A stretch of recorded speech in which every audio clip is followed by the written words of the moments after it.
Hi, my name is Deborah Waroff, and I've had MECFS since July of 1989.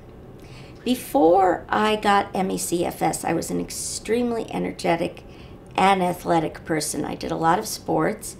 I had a sailboat that I used to sail around the Peconic Bay.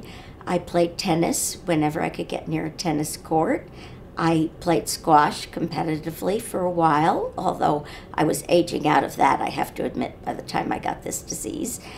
And I had a reasonably high-powered career. I worked in Wall Street as a securities analyst, and I also had been a journalist in London and in New York. I did find in July that I was ill, then I seemed to get well. Then I got ill again, you know, the usual flu-like symptoms, nothing exceptional or exciting, very weak, feeling horrible, nausea, headache, a little achy, just plain old flu. And then it would come back, and it would come back, and finally it didn't go away at all. And I was very fortunate in one way that I had a doctor who's a fabulous diagnostician and a professor at Roosevelt Hospital, Edie Langner, and she diagnosed me straight off.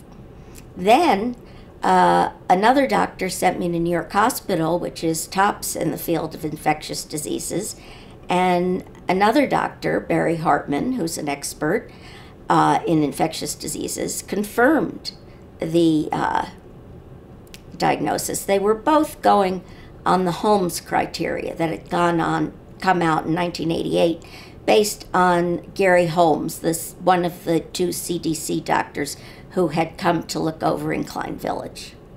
You know, the trouble with CFS is that, or ME, we're now calling it myalgic encephalomyelitis officially, because we had another meeting of the Canadian consensus criteria, and it's definitive. This disease is ME, myalgic encephalomyelitis. But as to red flags, did I see any red flags before? The answer would have to be no, although if you go back in my history, I did have mononucleosis when I was about 19, and mono sometimes is a precursor. What I'm really looking for at the Whittemore Peterson Institute is how close are we to a cure, and is one going to be available in my lifetime? What's happened to me over the years is I've gone through two series of major breaks in my immune system where I have virtually no natural killer cells left. And therefore, it's going to take a lot to cure me. And they really are working very, very hard on all angles. And I think they have the best chance of getting there first.